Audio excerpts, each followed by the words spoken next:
Jason O'Neill here from Hoops Factory TV with Cameron Dollar of the '95 UCLA basketball team. Coach Dollar, you started your coaching career just after kind of UCLA, and at that point you were 22, 23 years old. It's now 24 years later. Would you identify yourself? Do you think of yourself as a point guard, or do you think of yourself as a head coach?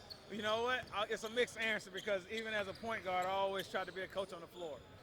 But probably more as a head coach than I do as a point guard. And I read that your dad was also a very successful high school head coach. Was that kind of something that was instilled in you from a young age, that there's more to basketball than just what you do on the court? 100%.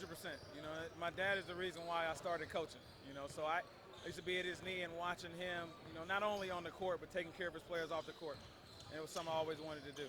I mean, speaking of fathers, so my father told me when I was knee-high to a grasshopper, point guards always make the best head coaches because obviously the way they think.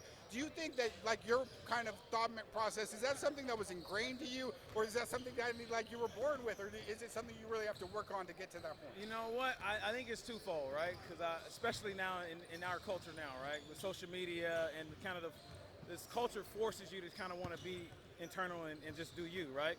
But in order to be a good point guard, you got to do us, right? You got to be able to look outside of yourself.